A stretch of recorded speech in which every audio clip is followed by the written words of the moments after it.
Retour donc d'un regard croisé pour la dernière partie de votre émission où nous évoquons les manifestations du 30 août dernier au Togo, à Lomé et à l'intérieur du pays.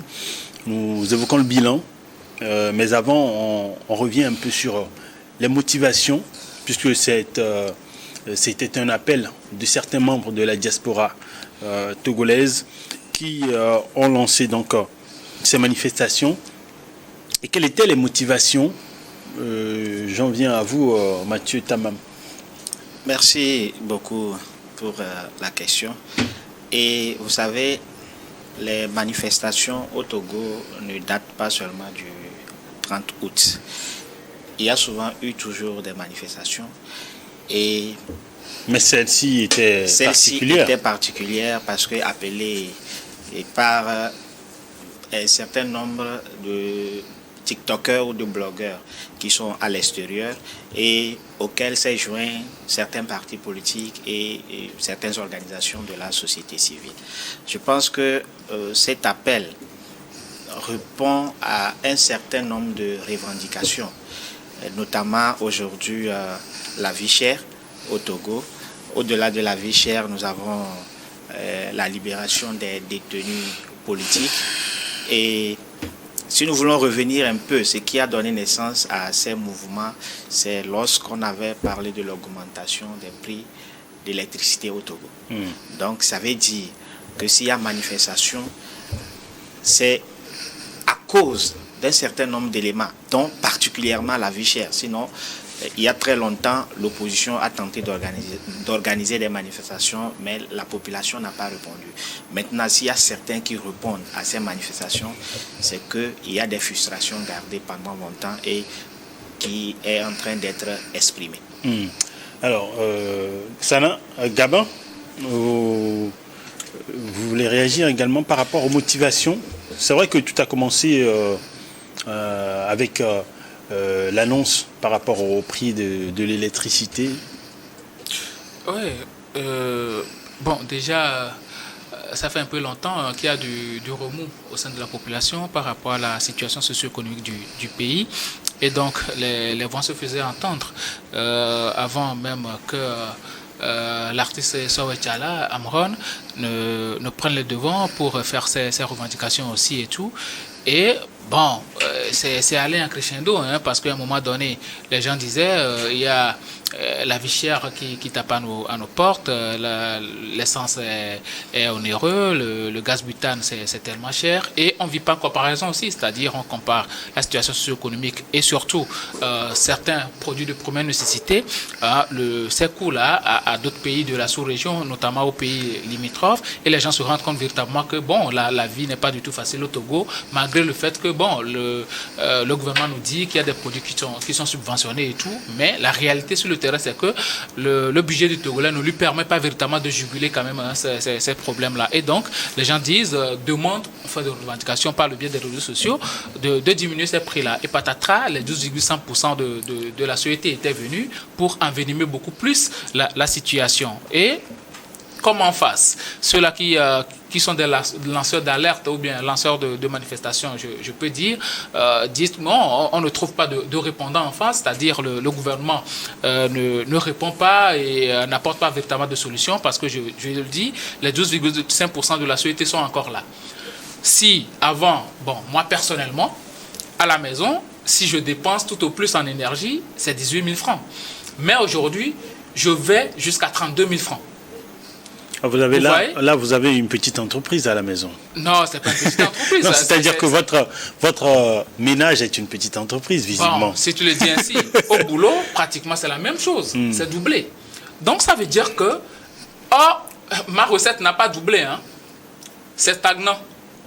Donc ça veut dire réellement que le problème, c'est premièrement d'ordre social, avant d'être politique. Les gens sont allés sur le champ politique quand l'autorité ne répondait pas aux revendications populaires. C'est ça le problème. Aujourd'hui, quand vous voyez les gens sortir, bon, certains disent le PC n'a qu'à démissionner et tout, mais ils le disent parce que pour eux, c'est au PC d'apporter des solutions. Et quand les revendications sortent, le gouvernement, au lieu de faire une communication beaucoup plus allant dans le sens de l'apaisement, on fait une communication frontale.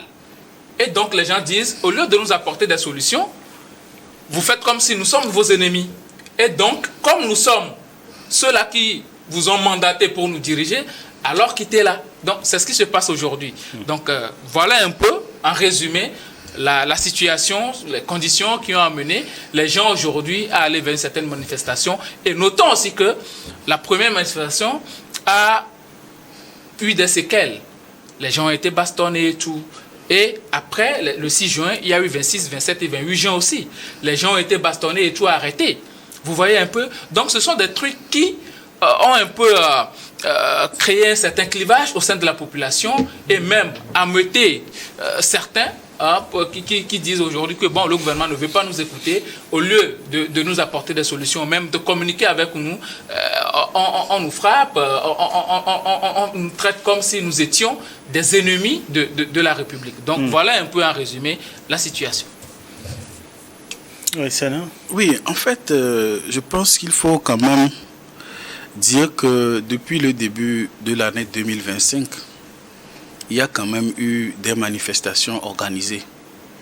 Je peux citer au moins celle du 23 mars qui s'est tenue à Akasimé pour dénoncer, entre autres, la nouvelle constitution. Mais qu'est-ce qui change avec la constitution, avec les manifestations qui ont été organisées pour la première fois par un groupuscule sur les réseaux sociaux le 6 juin. Nous savons qu'au Togo, il y a une loi qui encadre les manifestations. Certes, ce n'est pas un régime d'autorisation, mais un régime d'information, mais qui impose un certain formalisme. Ce formalisme n'a pas été respecté. Malgré cela, on a appelé de manière irresponsable des gens. Alors, avant d'en venir au bilan, parce que je voudrais quand même que vous reveniez un peu sur les motivations. J'y viens. Vous en venez? J'en viens plutôt. Okay. Et donc, de manière irresponsable, on appelle à manifester sans avoir respecté ce que la loi prévoit. Maintenant, le discours en soi même est irresponsable. C'est-à-dire... Mais vous savez, vous connaissez, je n'ai pas envie de citer leur nom pour leur faire cette publicité. Mais vous savez, les discours, le langage ordurier, nauséeux qui est servi. Et donc, s'il y a des revendications en soi légitimes, la hausse des tarifs de l'électricité, des frais fixes de 2300 qui étaient instaurés, mais je me rappelle quand même que le 6 juin, ces frais fixes de 2300 ont été supprimés. Cela veut dire qu'il y a une équipe qui est là pour trouver des solutions, quand bien même il reste beaucoup de choses à faire. Certes, il y avait des revendications légitimes, mais l'approche était vraiment... ce n'était pas celle qu'il faut. Et donc, si aujourd'hui, le gouvernement, ceux qui dirigent le pays, n'engage pas des échanges, des discussions avec ces gens-là, c'est de dire que le gouvernement ne va pas jamais se rabaisser à ce niveau-là. Des gens qui méprisent la loi, je ne vois pas une autorité légalement installée venir les avoir en interlocuteur. Mais par contre, cela ne veut pas du tout dire que les revendications légitimes ne sont pas prises en compte. Je viens de citer un exemple. Alors, je vais vous relancer avec les débuts des manifestations. On a vu quand même que l'appel a eu un peu de réponse, c'est-à-dire la réponse était importante par rapport au 30 août dernier. Et quelle appréciation vous faites de cette situation, le fait qu'il y a eu moins de manifestants que précédemment? Non, en réalité, vous savez, je l'ai dit tantôt, ce n'est pas la première fois qu'il y a des manifestations au Togo. Le 17 août la dernière fois, ou bien le 19 août la dernière fois, je crois que c'était les 8 ans, des manifestations populaires et lancées par Tipi Adjadam. Et si vous tapez dans Google aujourd'hui, vous verrez les images de la forte affluence des populations qui ont manifesté en 2017. Mais essayez de chercher les images. Je le dis toujours et je le dirai toujours. Cherchez les images des manifestations du 6 juin, du 26, 27, 28, du 16, 17 et du 16 août. Il n'y en a pas. Parce que qu'est-ce qui se passe en réalité? C'est des voyous. Parce qu'ils sont payés pour ça. Et les révélations ont commencé par sortir. Qui font quoi? Ils prennent un pneu, ils sont en moto, avec du carburant, ils incendient. Quand la fumée monte, ils prennent photo. C'est ça qui est servi sur les réseaux sociaux. Nommé à feu et à sang. Vous avez la preuve? Mais je vous dis, est-ce que vous avez vu? Je dis, manifestation en 2017, on a tous les images. Oui. Est-ce que dans ce cas, est-ce que vous en avez vu? Moi, jusqu'à là, je cherche moi aussi.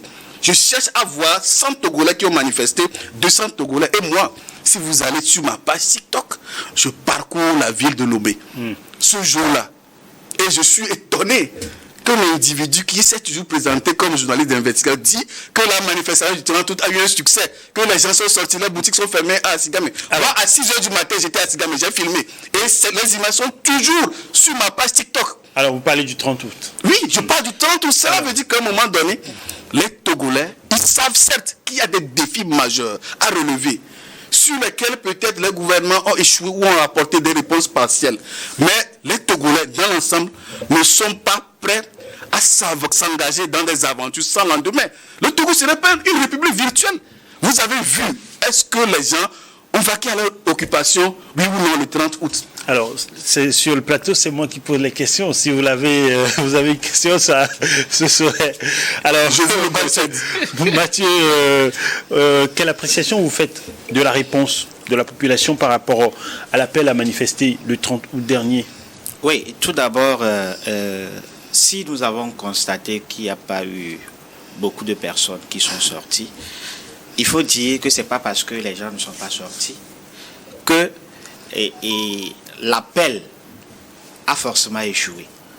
Vous savez, si vous faites un petit sondage aujourd'hui, vous verrez que la grande majorité des Togolais s'inquiètent de l'avenir de notre pays.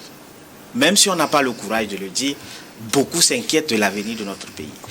Et mon ami parle des manifestations du 23 mars.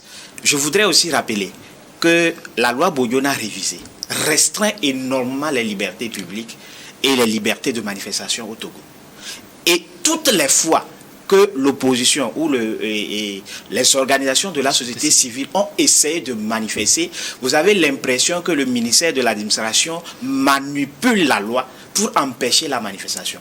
Nous sommes certes dans un régime d'information, mais lorsqu'on informe à l'autorité qu'il y a manifestation, vous constatez la réponse, déjà dans la réponse, vous constatez qu'il y a un manque de volonté. Excusez-moi de vous couper, justement en parlant de cette disposition de pouvoir informer au moins 5 jours à l'avance avant de manifester. Aujourd'hui, on constate, à moins que avant cette émission, je n'ai pas encore cette preuve que les organisateurs de cette manifestation n'ont pas déposé. Oui, justement, j'allais en venir là pour dire que les organisations légalement constituées ont très longtemps souvent voulu manifester, mais ils n'ont pas eu gain de cause. Et donc, ça donne le droit au... Et donc, c'est ce qui a créé une brèche pour certaines personnes de lancer des manifestations comme ça sans préalablement demander une autorisation ou sans préalablement informer l'autorité. Vous constaterez avec moi que c'est l'autorité qui a créé cette brèche. Je ne dis pas que ne pas respecter la loi, c'est une bonne chose, mais je dis que dans un contexte précis, l'État devait être disposé à répondre également ou à écouter ce que disent les populations. Si dans votre maison, à un moment donné, votre enfant pleure parce qu'il a faim, en bon père de famille, vous réagissez en lui donnant à manger. Mais s'il finit de manger, que vous êtes sûr que l'enfant est rassasié et qu'il réclame la viande, en ce moment, vous êtes en droit de le punir pour l'indiquer le chemin à suivre. Toujours est-il que vous, dans les deux cas, vous demandez à l'autorité de pouvoir réagir? Je demande à l'autorité de réagir en ouvrant l'espace de liberté, en ouvrant l'espace de manifestation pour les populations. La dernière fois, nous avons pu constater en Côte d'Ivoire, les gens ont manifesté massivement, ils sont rentrés tranquilles à la maison, il n'y a pas eu de violence. Et c'est plutôt quand l'autorité refuse d'autoriser les manifestations que vous constatez que finalement il y a des affronts entre policiers et manifestants. Certes, on peut peut-être parler de manipulation derrière, où certaines personnes sont manipulées. Ça, je le dénonce fermement, mais je dis que c'est à l'autorité de réguler réellement l'espace public pour permettre aux gens de manifester ou de dire leur ressenti. En gros, vous pensez que l'appel à manifester du 30 août n'était pas un échec? Pour moi, ce n'était pas un échec à partir du moment où il y a encore des voix qui s'élèvent pour dénoncer ce qui ne va pas au Togo. Alors, même si les gens ne sont pas sortis, dans les maisons, je suis sûr que beaucoup continuaient d'exprimer leur frustration. Alors, ils sont passés dans leur tête. Et d'ailleurs, pourquoi je dis que c'est une réussite? C'est parce que l'autorité, déjà dès le matin, a confiné certains forcés dans leur maison. L'exemple de Mme Agamagbo, moi je suis passé vers là et j'ai personnellement été interpellé pour savoir où j'allais alors que je passais juste dans le vent. Et je pense que j'ai vu également des images comme ça avec Mme Nyakade. J'ai vu également des images avec notre artiste Amron. Pourquoi est-ce qu'on empêcherait ces gens de sortir marcher simplement sur le trottoir? C'est que derrière, il y a des craintes. En gros, vous pensez que le fait d'avoir empêché ces leaders de pouvoir conduire la marche sur le trottoir qui était lancée, l'autorité a tué la marche dans l'œuf, comme on dit souvent? Bon, je dis que l'autorité est peut-être dans son devoir, mais au-delà, l'autorité fait en sorte que la marche ne prenne pas. Alors, votre réaction, Gabin, par rapport à la réponse de la population togolaise à cet appel à manifester le 30 août dernier? Bon, écoutez, moi, tout ça, ça me fait mal, parce que on n'a pas besoin d'en arriver là au Togo. Quel côté? Hein? Non, moi, je sais pas affaire de côté ou bien truc là. Et c'est pas une question de la manifestation a réussi ou bien l'appel a réussi ou pas. C'est pas ça, moi, mon souci. Parce que j'ai parcouru pratiquement toute la ville le samedi et j'ai constaté un certain nombre de choses. Même à GTA, en allant au niveau de la présidence de la République, ça a été barricadé. Vous ne pouvez pas passer. Bon, les militaires... Attendez, non, vous m'avez posé une question. Les militaires étaient là. Mais ce n'était pas vous vouliez que les manifestants prennent la voie de la prison, c'est ça? Mais comment les manifestants? Mais si je veux aller à Kégué, je vais passer par là. Probablement, c'est pour anticiper. Je suis en train de manifester. D'ailleurs, quand je passais, je n'étais pas en train de manifester. J'allais à mes occupations. Donc, je profitais pour voir en même temps la ville. En gros, la circulation était restreinte. Même au grand marché, il sonnait pratiquement vers 11h midi. Certaines personnes, ils étaient venus au marché, mais la manière dont ils exposaient, n'ont pas exposé. Ils ont juste ouvert la boutique, certains à moitié, et ils se sont assis devant leur boutique pour constater réellement ce qui va se passer. S'il n'y a rien, alors là, bon, on va ouvrir. Et au niveau des lanceurs d'alerte, il vient de parler de Mme Nyakade, Amron, où on nous a parlé même de violences qui ont été perpétrées contre sa personne et même contre les biens, parce qu'on a dit qu'on a même défoncé leur portail pour le faire entrer à la maison afin que, bon, ils ne puissent pas manifester. Et quand vous voyez tout le dispositif sécuritaire déployé dans la ville, on ne peut pas me dire que ces appels-là ne font rien au gouvernement. C'est parce que ça fait quelque chose au gouvernement. Et moi, ce n'est pas cela mon problème. Que les Togolais décident de sortir sur les trottoirs ou pas, est-ce que ça a résolu les problèmes des Togolais?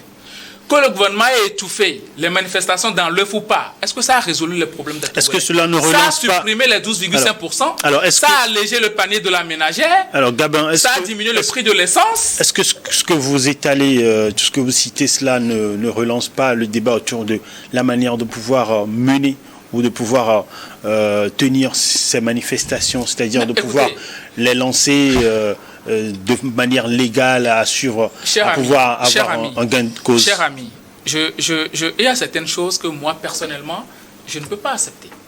Nous sommes dans une république, il n'y a pas des Togolais entièrement à part et des Togolais à part entière. Tout le monde a le même droit dans ce pays. Si les gens veulent manifester, accompagnez-les, surtout quand on parle de manifestations pacifiques. Accompagnez-les. Vous savez, c'est parce que les gens savent aujourd'hui que l'autorité refuse systématiquement les manifestations publiques que les gens se sont dit, plus besoin de demander à discuter avec l'autorité ou bien déposer un courrier. Les gens ont demandé même à faire une messe à la mémoire de ceux-là qui sont tombés lors des dernières manifestations. On ne leur a refusé. Vous voyez un peu, les gens ont demandé à aller déposer juste une rose sur la berge des lagunes de Baie. On le leur a refusé. Bon, on va accepter quoi? On va accepter quoi? À un moment donné, nous devons savoir que nous sommes fils et filles d'un même pays et nous avons les mêmes droits et donc résorbons nos problèmes. Mais si nous sommes là juste à refuser les manifestations, à dire aux gens non, ne sortez pas, est-ce que les problèmes des Togolais sont résolus? Non. Je viens de citer un certain nombre de choses. On ne continue pas à vivre la même situation socio-économique. La rentrée approche. Et moi, tout le temps, je suis au grand marché de Lomé. Écoutez, quand la rentrée approche, l'affluence, mais aujourd'hui, ce n'est plus la même chose. Et normalement, les gens, au lieu de sortir, certains ont décidé de rester à la maison. Parce que quand tu parcours les artères de la ville, normalement, à l'arrivée ou bien à l'approche de la rentrée, vous voyez des gens qui sortent très tôt le matin pour aller chercher de quoi à faire les rentrées des enfants. Mais ils ont préféré rester à la maison. Mais ce n'est pas ça, moi, ma tasse de thé. Le problème, c'est que il y a une situation socio-économique délétère aujourd'hui au pays. L'électricité, le gaz butane. Dans certains pays, le gaz butane, 10 kg, c'est à 4 500, c'est à 5 000. Chez nous, ici, c'est à combien? C'est à 10 000. Tu prends monnaie 100 francs. Après, vous comparez deux situations différentes. Mais ce sont des pays enclavés. Qu'est-ce que tu vas me dire? Bon. Nous aussi, on peut aspirer à vivre mieux. Donc, le mieux aujourd'hui, c'est de résoudre le problème au lieu d'entrer dans une certaine communication frontale. Et ceux-là qui lancent les manifestations, vous savez, derrière, l'objectif n'est pas tant que les gens sortent, parce qu'ils connaissent la mentalité des Togolais. Mais c'est de mettre en difficulté le gouvernement. Et quand vous, gouvernement, si ça ne vous fait rien, vous n'allez pas sortir tout un arsenal pour barricader les routes. C'est parce que ça vous fait quelque chose. Et eux là, leur mission c'est déjà réussi. Et ce n'est pas extraordinaire que de demander la démission de l'autorité. Ça arrive à tout le monde, dans tous les pays. Même lors des manifestations des Gilets jaunes, ils ont demandé la démission de Macron. Le truc est que si vous résorbez le problème des populations, on ne va plus vous demander de démissionner. Demander de démissionner, c'est tout à fait normal, parce qu'on vous a mandaté à diriger un pays. Le peuple ne va pas vous supplier pour résoudre ses problèmes. Alors, vous voyez un peu? Donc, à un moment donné, nous sommes fils et filles d'un même pays. Essayons de résoudre nos problèmes et de ne pas nous voir en chien de faïence. Moi, cette communication frontale, que ce soit du côté des blogueurs, des activistes et du côté du gouvernement, moi, ça me fait tellement mal. J'ai l'impression comme si on veut nous faire croire que bon, on n'arrive pas à s'entendre, on est en guerre. Ce n'est pas bien. Ça ne fait pas du bien à notre pays. Alors, merci Gabin pour ces analyses et ces commentaires. On arrive quasiment au terme de cette émission. On va faire un dernier tour de table et j'aimerais commencer par vous, Salah Sadio. Non, moi je pense que selon Max Weber, l'État est l'entité qui a le monopole de la violence légitime. Certes, ce n'est pas extraordinaire d'appeler à la démission d'un gouvernement, même je trouve quand même extraordinaire qu'on appelle à s'en prendre au bien privé des gens. On a même appelé à brûler Niwad. C'est extraordinaire quand même pour moi. C'est extraordinaire d'appeler, de demander, de financer la fabrication de cocktails Molotov, d'armes blanches à utiliser contre les forces de défense et de sécurité qui sont là pour discipliner, pour empêcher une manifestation illégale. Mais c'est quand même extraordinaire qu'on appelle au meurtre du président du Conseil. Et à ce titre, la force reviendra toujours à la loi. Et aujourd'hui, je suis, moi personnellement, heureux que l'État est en mesure de faire respecter les lois. Peu importe les individus qui sont porteurs des intentions apparemment nobles, mais dont la finalité est de mettre ce pays à feu et à sang.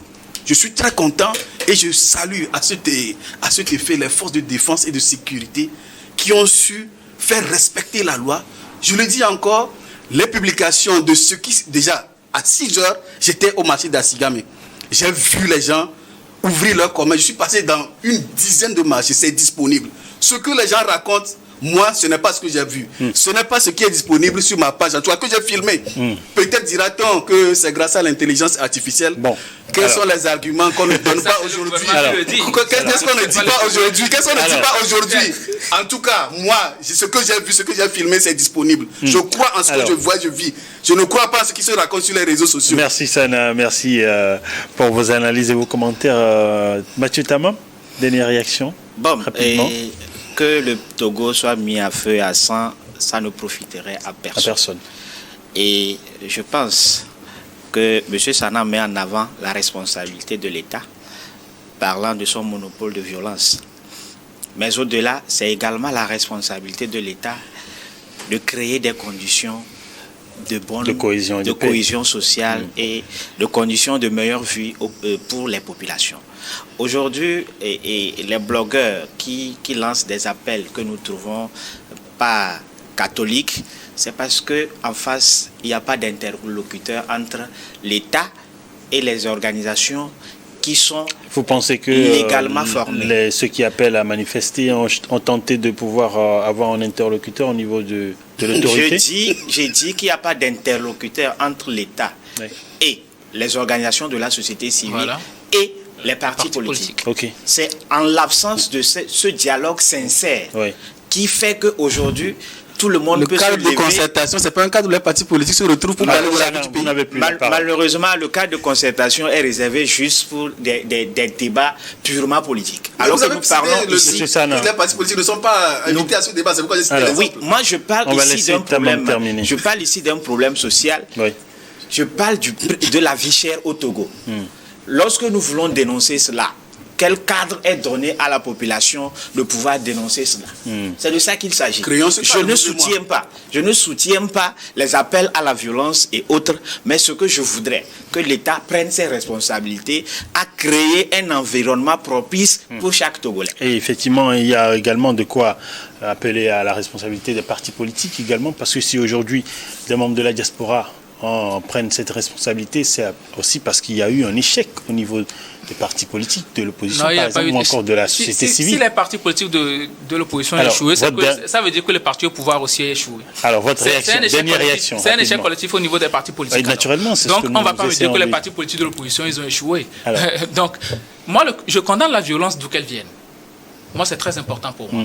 Mais, quand on dit que l'État dispose du monopole de la violence légitime, ça ne veut pas dire que les forces de l'ordre ont cette capacité-là, ou bien peuvent tabasser les populations, peuvent se ruer sur les gens et les frapper, ou même voir des nervis, traiter les populations de n'importe quoi et puis se taire là-dessus. Mais le monopole de la violence légitime veut dire, on parle de légitime, il y a loi dedans. Ça veut dire que c'est l'État qui peut interpeller, c'est l'État qui peut punir selon la loi. Et c'est l'État qui peut autoriser les manifestations. L'État n'autorise pas les manifestations. On informe l'État. Alors, qui peut autoriser? On informe l'État. Et l'État, compte tenu des conditions, appelle ceux-là qui lancent les manifestations à discuter des conditions d'organisation de... Dans ce cas, on n'a jamais informé. On a informé. Mais dans ce cas, on n'a pas informé. Ils ont fait comment? On n'a pas informé. Toutes les fois qu'on a informé, l'État dit Vous parlez de quel ordre public menacé? Les gens qui veulent fabriquer des cocktails Molotov. Attends, est-ce que tu as vu quelqu'un lancer un cocktail Molotov quelque part? Mais justement, est-ce que tu as vu quelqu'un lancer un cocktail Molotov? Mais par contre, tu as vu un militaire taper des gens. Tu as vu des nervis frapper des gens. Tu as vu des gens taper. L'État est là pour les... Alors, on arrive à chaque fois qu'il y aura manque de respect de l'autorité, ce sera ce qui se passe. Monsieur Sana, alors on arrive au terme de cette émission. Que des manifestations Monsieur Sana, respectez le principe de l'émission, je vous en prie. Non, on le respecte. Monsieur Sana, laissez-moi. Alors, j'ai envie bien sûr de conduire mon émission, vous permettez. Alors, merci beaucoup.